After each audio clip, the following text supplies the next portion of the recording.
V dosedanjih epizodah modula o organizaciji časa smo ugotavljali, da je za uspešno doseganje ciljev bistveno, da znamo iz obilice zadolžitev izluščiti, katere naloge so prioritetne, morda zaradi svoje vsebinske pomembnosti, posledic, ki jih imajo na naše cilje, ali pa zaradi časovne pogojenosti za uspešen zaključek. Poznamo različne metode in tehnike, namenjene določanju prioritetnih nalog in njihovi razporeditvi v sklope, ter različne načine organizacije časovnih blokov, v katerih te naloge ob upoštevanju značilnosti koncentracije osredotočeno opravljamo. V tej epizodi bomo spoznali konkretne primere, ki nam to omogočajo. V poglavju o učenju smo izvedeli, da v svojem spominu ne moremo ohranjati neomejene količine informacij.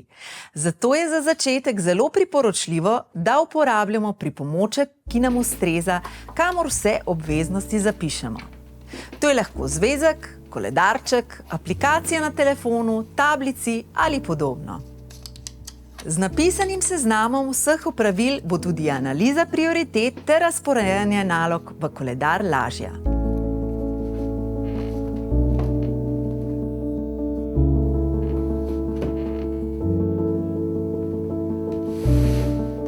Ena izmed bolj poznanih metod razporejanja nalog je Eisenhowerjeva matrika, ki nam omogoča njihovo organiziranje glede na pomembnost in nujnost. Pomembnost pomeni stvari ali naloge, ki imajo visoko vrednost in velik vpliv na našo uspešnost oziroma doseganje cilja. Nujnost pa se nanaša na naloge, ki takoj zahtevajo našo pozornost. S tem dobimo jasnejši vpogled v strukturo seznama obveznosti, iz katere je takoj razvidno, kaj so tiste zadolžitve, ki jih moramo opraviti najprej, katere lahko zabeležimo v koledar za kasneje, kaj so naloge, ki morda niso naše in jih lahko predamo drugim, ter katere nam sploh ne koristijo in jih lahko zbrišemo iz svojega seznama opravil, s tem pa seveda sprostimo čas za druge dejavnosti. Kot primer, si zamislite zaključevanje zadnjih študijskih obveznosti za uspešno opravljen letnik pred odhodom na počitnice. Jutri imate recimo rok za oddajo poročila za statistiko. Zato bo ta naloga v prvem kvadrantu Eisenhowerjeve matrike. Ta označuje pomembno in nujno. Naslednji teden morate poslati še seminarsko nalogo, kar je pomembno, a glede na časovni rok še ne tako nujno, ter si zato lahko načrt pisanja in oddajo zabeležite v koledar. To lahko zapišete v drugi kvadrant.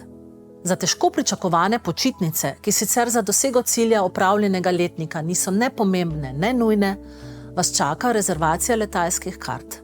Spomnite se, da je prijatelj, ki gre z vami, odličen v iskanju dobrih letalskih ponudb. Zato se z njim dogovorite, da prevzame ta del, opravilo pa zapišete v tretji kvadrant. Med stvarmi, ki jih lahko eliminirate v četrtem kvadrantu, pa je recimo brskanje na Instagramu, za katerega ste opazili, da je pogosto vaš motilec.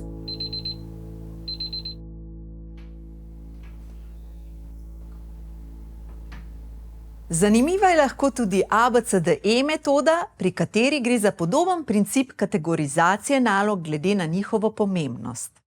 Tako A pomeni naloge, ki so najbolj pomembne in imajo velike posledice, če niso narejene. Recimo, pri raziskovalni nalogi, ki je pogoj za pristop k izpitu, morate pravočasno zbrati podatke udeležencev, saj je od tega odvisno, ali boste nalogo končali do roka. B so še vedno pomembne naloge, a z manjšimi posledicami.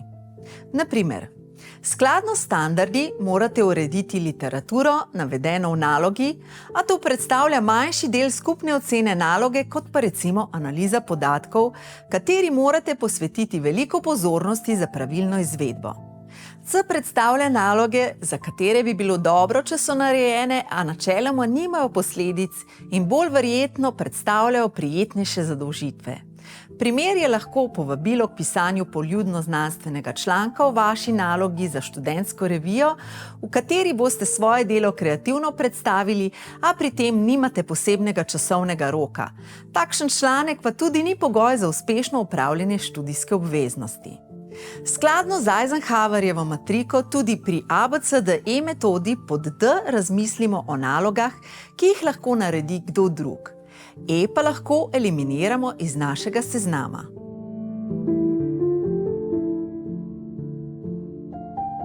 Dobro je tudi preučiti, kdaj je za nas najbolj optimalen čas za učenje in delo, ter temu prilagoditi urnik, kolikor je le mogoče glede na termine treningov in vaj. Bistveno je, da si na vsak posamezen dan razporedimo primerno število nalog za čas, ki ga imamo na voljo, ter ob upoštevanju, da tudi naša energija in koncentracija nista neomejeni. Za učinkovitejše organiziranje z ozirom na ta načela nam lahko pomagajo metoda 1-3-5, metoda 3-3-3 ali pa metoda pojej žabo. Metoda 1-3-5 narekuje, da najprej naredimo eno večjo, težjo nalogo. Nato si razporedimo 3 srednje obremenjujoče naloge, za konec pa še 5 manjših nalog. Prva naloga je lahko recimo analiza empiričnih podatkov za naše zaključno delo, saj nam kompleksni statistični postopki res niso všeč, a so nujni za pisanje ostalih delov. Nato se lahko ukvarjamo z urejanjem 3 poglavij naloge, recimo z opisom metode, pregledom teoretičnega uvoda in rezultatov. Za konec pa odpisujemo na elektronska sporočila, posredujemo snov za izpit kolegom ter podobne lažje naloge. Seveda pa je pomembno, da znamo dobro oceniti, koliko časa nam določene naloge vzamejo ter koliko ga imamo sploh na voljo. Metoda 3-3-3 za začetek dneva predvidi 3 ure osredotočenega poglobljenega dela, nato 3 manjše naloge in za konec 3 rutinska ali vzdrževalna opravila. Na primer, prve 3 ure posvetimo nemoteni vadbi inštrumenta za nastop. Nato recimo pošljemo poročilo o vaji profesorju, se dogovorimo za nadaljnje ure in uredimo svoj koledar. Na koncu lahko v sklopu rutinskih opravil urejamo notno gradivo, pripravljamo inštrument in podobno. Metoda pojej žabo pa preprosto svetuje, da vsak dan najpomembnejšo in najtežjo nalogo naredimo kot prvo stvar v dnevu. Recimo, pomemben izpit je bil prestavljen na obdobje priprav, zato morate kljub temu, da vam je to stresno ali neprijetno, takoj poklicati trenerja, če lahko priprave prilagodi oziroma prestavi. Z uporabo in upoštevanjem teh metod se lahko bolj zavestno izognemo nagnjenosti k temu, da bi težje naloge preskočili in se raje posvetili zgolj lažjim. Tekoče naloge in opravila si lahko razdelimo tudi glede na njihovo podobnost, bodisi po vsebini, tematiki ali načinu izvedbe, s čimer se izognemo pretiranemu preklapljanju med različnimi konteksti ter s tem prihranimo čas in energijo. Tako lahko po metodi paketov nalog, v angleščini task batching, v prvi fazi podobne naloge združimo v pakete. V drugi fazi za vsak paket določimo časovni blok, v katerem ga bomo opravljali, ter v tretji fazi ta blok dejansko izvedemo. Recimo, pripravljate se na pomemben avdicijski nastop, hkrati pa vas čaka še oddaja poročila o študijski praksi. V en paket tako združite aktivnosti povezane s pripravo na nastop. Na primer, pregled in priprava notnih zapisov za vajo, priprava vprašanj za profesorja ter vadba inštrumenta glede na zahteve avdicije. Temu časovnemu bloku namenite recimo 3 ure dopoldan. Drugi paket je povezan s pisanjem poročila. Zberete vse zapiske in komentarje mentorja, ki ste si jih beležili med prakso, preverite, kakšna so navodila za pisanje takšnega poročila in začnete s pisanjem. Ta časovni blok umestite v 3 ure popoldanskega dela. Zadnji paket pa je na primer povezan z vašo regeneracijo in sprostitvijo ob vseh obveznostih. Tako imate recimo zabeleženo, da morate vrniti klic prijateljici, se sprehoditi s psom ali pa skvačkati pulover. Zato si zvečer namenite 2 uri časa. Časovni bloki so pomembna, a hkrati preprosta tehnika organizacije časa, saj nam omogočijo, da vemo, na katere naloge se bomo v določenem delu dneva osredotočili. S tem pomagajo tudi pri postavljanju mej in blokiranju potencialnih motilcev ali distraktorjev. Priporočljivo je, da si urnika ne zapolnite v celoti, torej do zadnje minute, temveč da nekaj časa vseeno namenite tudi morebitnim nepredvidljivim dogodkom ali za opravljanje nalog, ki bojo morda vzele več časa od načrtovanega. Tako se izognete stresu, ki bi ga lahko povzročile nedokončane obveznosti zaradi preveč ambiciozno zastavljenega urnika. Učno ali delovno okolje si uredite tako, da bo v času osredotočenega dela motečih dejavnikov čim manj. Izklopite telefon, utišajte glasna obvestila, ne preverjajte elektronske pošte. Za bolj usmerjeno in časovno ciljano osredotočenost se lahko poslužite tehnike Pomodoro, paradižnik, ki smo jo omenili že v drugem modulu o učenju.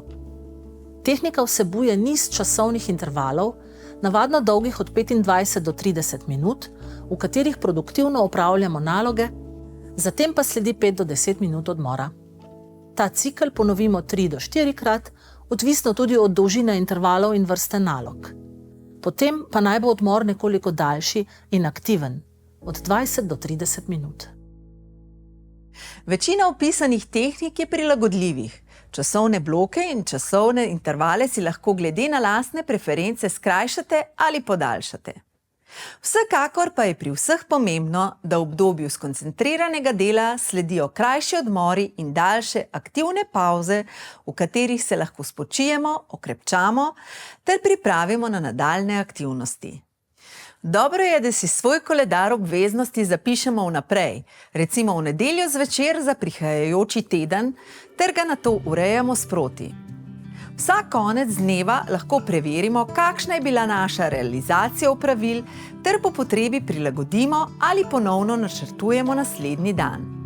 To nam omogoča sprotno evalvacijo in prilagajanje na morebitne spremembe.